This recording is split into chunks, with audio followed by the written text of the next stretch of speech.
Yes, so we are going to start with first method, which is first in first out method.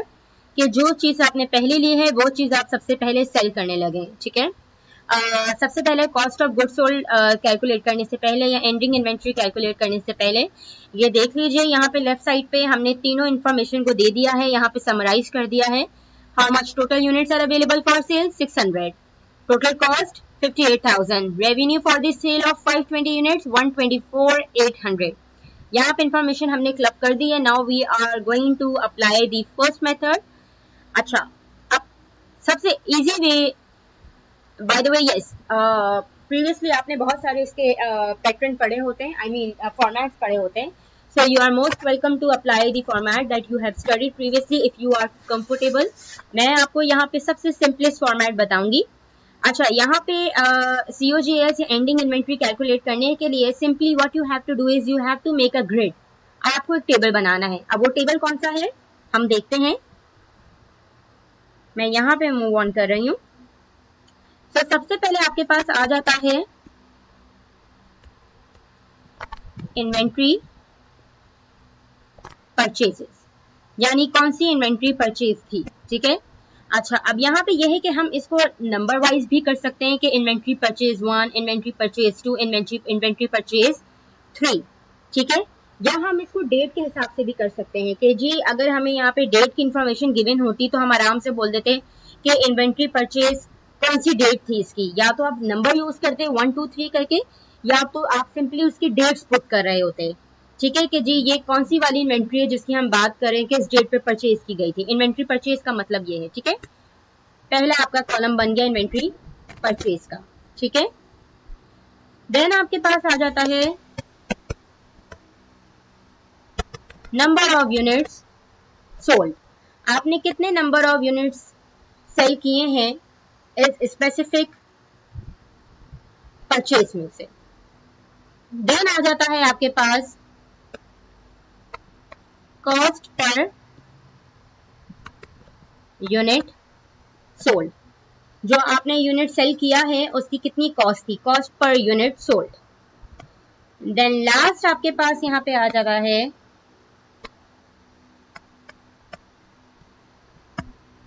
Total cost of, just a second, units sold. So ये mainly आपके पास 4 columns हैं और यही आपने 4 columns अपने यहाँ पे apply करने हैं। ये 4 कॉलम्स आपके अप्लाई होंगे मेनली आपके first in first out, last in first out and specific identification में। Weighted average is bit a different process, so we are going to check weighted average को कैसे अप्लाई करना है। But let's start with first in first out. So सबसे पहले again if I go back, मैं एक एक करके यहाँ पे कॉलम हम फिल करेंगे, ठीक है।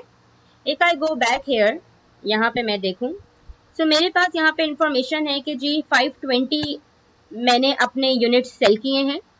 Method is first in first out. अब आप इसको प्लीज गौर से देखिएगा how we are going to attempt it. 520 kg is sold, method is first in first out, यानी जो पहले परचेज की वो सबसे पहले सेल किया। अब मेरे पास पहली परचेज यहाँ पे देखिएगा 100 kg की है, second is 200 kg and the third is 300 kg। When we are going to apply first in first out, मुझे पता होना चाहिए जो सबसे पहली परचेज थी इन्वेंट्री की, सबसे पहले वही मैंने सेल की है। 520 kg टोटल, पहली परचेज कितनी की है 100 kg। सबसे पहले मैंने 100 kg खरीदा है, मैंने 100 kg अपना सबसे पहले सेल किया। So inventory purchase number 1, number of units sold from number 1 purchases 100 kg। अब इसकी कॉस्ट पर यूनिट कितनी थी 1110। अब हम आते हैं दूसरे पे, सेकंड परचेज। सेकंड परचेज कितनी है 200। अभी देखते रहेगा, हमारा टारगेट है 520 तक रीच करना, हमें 520 तक पहुंचना है, ठीक है। हमने पहली 100 kg पूरी की पूरी खरीदी थी, पूरी की पूरी हमने सेल कर दी, ठीक है, लेकिन अभी तक 520 का तो टारगेट मीट नहीं हुआ। अब हम आते हैं सेकंड परचेज में। सेकंड परचेज में कितने की परचेजिंग की 200 kg, पूरी की पूरी 200 आपने सेल कर दी। उसकी कितनी कॉस्ट पर यूनिट थी 100। अब यहाँ पे लेकिन हम बार बार देखते रहेंगे ओके अभी तक हमने कितने यूनिट्स यहाँ पे हमने सेल करने की कैलकुलेशन कर ली और कितना हमारे पास टोटल है सेल्स। अगर मैं देखूं 100 प्लस 200 300, माय टारगेट इज 520, यानी अभी भी मुझे 220 की कैलकुलेशन शो करनी है। अब मैं मूव ऑन करूंगी थर्ड परचेज पे। थर्ड परचेज कितनी है? 300 kg। क्या मैं पूरी की पूरी 300 kg इंक्लूड कर लूंगी? नो। व्हाई? बिकॉज मेरे पास total goods available for sale 600 है, जबकि मैंने सेल कितने किए हैं? 520। मेथड कौन सा है? First in first out. 520 के लिए सबसे पहले मैंने 100 kg खरीदी थी, तो पूरी की पूरी 100 kg मैंने सेल कर दी। सेकेंड परचेज में 200 kg खरीदी थी, पूरी की पूरी 200 kg मैंने सेल कर दी। क्यों सेल कर दी? क्योंकि माय टारगेट इज 520, जबकि अभी तक कितना हुआ है? 300। So 520 minus 300, we are left with 220। So third purchase में से जो हम नंबर ऑफ यूनिट सेल कर रहे हैं वो है 220, नॉट 300। याद रखिएगा, the number of units we are selling from third purchase is 220। क्यों? क्योंकि हमने टोटल कितने सेल किए हैं? 520। ऊपर हम यहाँ पे 300 की शो कर चुके हैं। Now we are left with only 220 units. तो हम यहाँ पे सिर्फ थर्ड परचेज में से 220 यूनिट्स ही सेल करेंगे। Now what is the cost per unit? 90। यहाँ पे एक बार अपनी श्योरिटी के लिए या एश्योर करने के लिए कि ओके जितने मैंने नंबर ऑफ यूनिट सेल किए हैं, यानी जितनी मैंने सेल्स शो की हुई है नंबर ऑफ यूनिट्स की, क्या मैंने यहाँ पे जब मैं इसका COGS कैलकुलेट कर रही हूँ या एंडिंग इन्वेंट्री कैलकुलेट कर रही हूँ, क्या मैंने उतने ही नंबर ऑफ यूनिट्स अपने पास इंक्लूड किए हैं? हम किस तरह से इसको एश्योर करेंगे, इंश्योर करेंगे? जितने भी आपने यहाँ पे नंबर ऑफ यूनिट्स डिस्प्ले किए हैं आप इनको कैलकुलेट कर लें, टोटल कर लीजिए। 100 plus 200 300, 300 plus 220 gives you 520 kg। और अगर मैं देखूं दे बोथ आर सेम, 520 हमने सेल किए थे और 520 की ही हम यहाँ पे यूनिट्स की कॉस्ट को कैलकुलेट करने लगे हैं। तो सबसे पहले इस स्टेप पे आपने ये मेक श्योर करना है कि ओके मैं जब cost of goods sold calculate करना जा रहा हूँ या जा रही हूँ, क्या मैंने उतने ही यूनिट्स इंक्लूड किए हैं जितनी मेरे पास सेल्स की इन्फॉर्मेशन गिवन थी या नहीं। ठीक है, now let's move on to last column which is total cost of unit sold. Number of units भी है, कॉस्ट पर यूनिट भी है, simple multiplication, and we are going to get the total cost of units sold from each purchase. So here is the total cost of units sold. For first purchase, 100 multiplied by 110 gives you 11,000. From second we have 20,000 and from third we have 19,800. मेरे पास ये अभी तक जो total cost of unit sold I है ये हर purchase में से आई है कि पहली परचेज में से कितने नंबर ऑफ यूनिट सेल किए, कितनी कॉस्ट पड़ी, सेकेंड की, थर्ड की मुझे क्या कॉस्ट पड़ी। अब जब मैं इन तीनों को एड अप करूंगी I will get to know my total cost of goods sold. कितने नंबर ऑफ यूनिट सेल किए? 520। कितनी मुझे टोटल कॉस्ट पड़ी? We are going to add up, ये पड़ेगी आपको 50,800। This is the cost of goods sold. You have sold 520 kg in units and the total cost for selling these units is 50,800.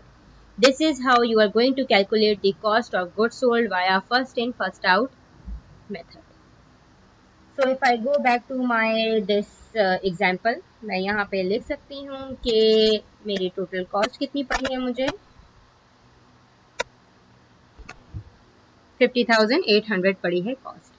अब last में हमारे पास एक और चीज रह गई है विच इज एंडिंग इन्वेंट्री, कि कितनी आपके पास एंडिंग इन्वेंट्री रह गई है। अच्छा, एंडिंग इन्वेंट्री आपको दोनों टर्म्स में रिपोर्ट करनी होती है। यहाँ पे तो उन्होंने कॉस्ट मेंशन की हुई है but you have to report both in terms of units as well as cost. ठीक है, अच्छा एंडिंग इन्वेंट्री का भी बिल्कुल सेम मेथड है। क्या सेम मेथड है? जो आपने पहले ऊपर एक टेबल बनाया है एज इट इज आप यही टेबल रेप्लिकेट करेंगे to find out ending inventory. So how are we going to do that?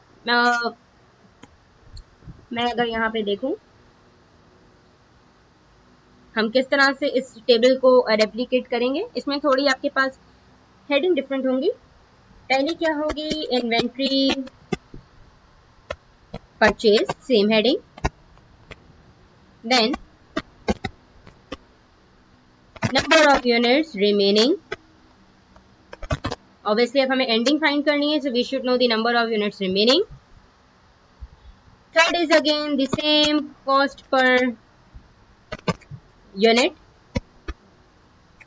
Remaining. By the way number of units remaining के अलावा आप नंबर ऑफ यूनिट्स अवेलेबल भी लिख सकते हैं एंड साथ साथ कॉस्ट पर यूनिट अवेलेबल भी लिख सकते हैं, ठीक है। देन इज, बल्कि इट्स बेटर अगर हम अवेलेबल ही लिखें, it's better if we use the word of available. Let me do that for you. Number of units available, cost per unit available and total cost of units available. So this is for ending inventory. Yes, okay. अब अगर हम वापस यहाँ पे देखें, आप यहाँ पे आइए, इस एग्जाम्पल पे देखिएगा। पहली परचेज 100 kg की थी, यहाँ पे अगर हम देखें हमने पूरे 100 kg सेल कर दिए। सेकेंड अगेन 200, पूरे 200 सेल कर दिए। लास्ट इज 300, बट इस 300 में से 300 सेल नहीं किया, कितना सेल किया है, 220। सो 220 माइनस 300, कितने आपके पास नंबर ऑफ यूनिट्स रह गए हैं, 80 यूनिट्स आपके पास रह गए हैं। ये कौन सी परचेज है, नंबर 3। कितनी कॉस्ट पर यूनिट है, we can see 90। Now we are going to simply multiply. हम मल्टीप्लाई किसको करेंगे, 80 multiplied by 90 and the total cost of units available will be 7200.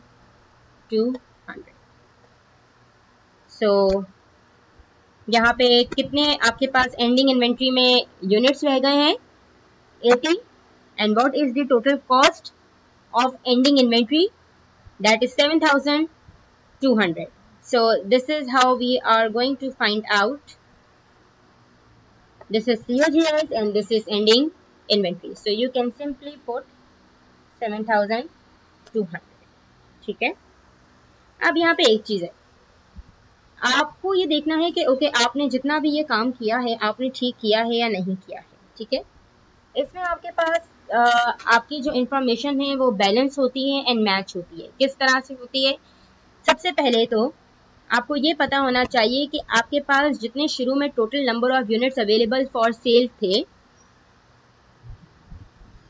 Are those number of units available for sale equal to number of units sold plus number of units available in ending inventory.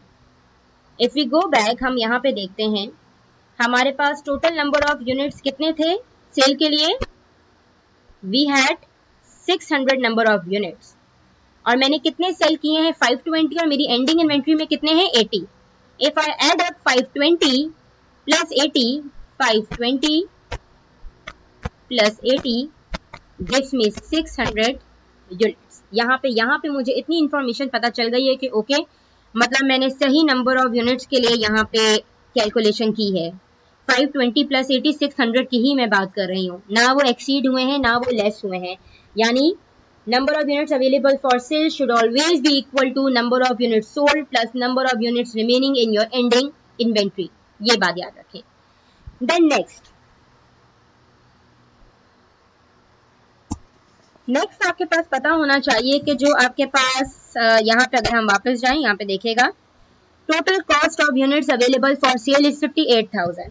अब again total cost of goods sold plus cost of ending inventory should always be equal to cost of units available for sale. यानी यहाँ पे जो 58,000 है it should be equal to the total cost of goods sold plus the cost of ending inventory. जो आपकी ending inventory में units रह गए हैं जो उनकी कॉस्ट है plus cost of goods sold should be equal to the total cost of units available for sale. Total cost of units available for sale आपके पास कितने हैं 58,000, ठीक है। मैंने से यहाँ पे पहले से इंफॉर्मेशन अपनी लिखी हुई है कि cost of goods sold was 50,800 plus ending inventory में जो यूनिट्स रह गए उनकी कितनी कॉस्ट है 7,200। आप जब इन दोनों को एड अप करेंगे it will give you 58,000। It means यहाँ पे मैं देख सकती हूँ कि मैंने क्या अपनी कैलकुलेशन सही की है या नहीं की है। This is for verifying, actually this is a verification method. You verify कि आपने सही यूनिट्स की कैलकुलेशन शो की है, उतने ही यूनिट्स आपके पास कैलकुलेशन में शो होने चाहिए, भले वो आपने उसको सोल्ड किया है या भले आपके पास वो एंडिंग इन्वेंट्री में रह गए हैं, लेकिन एंडिंग इन्वेंट्री और जो आपने यूनिट सेल किए हैं उन दोनों को प्लस करके it should always be equal to जो इनिशियल आपके पास total units available for sale थे। उसके बाद जो आपने यूनिट सेल किए हैं जितनी आपको उसकी कॉस्ट पड़ी है वो कॉस्ट और प्लस जो आपके पास यूनिट्स एंडिंग इन्वेंट्री में रह गए हैं उसकी कॉस्ट, इन दोनों कॉस्ट को जब आप एड अप करेंगे it should be equal to total cost of units available for sale initially. अगर दोनों मैच कर जाता है इट मींस आपने बिल्कुल सही यहाँ पे काम किया है। So this was first in first out method. Now we are going to move on to last in first out method.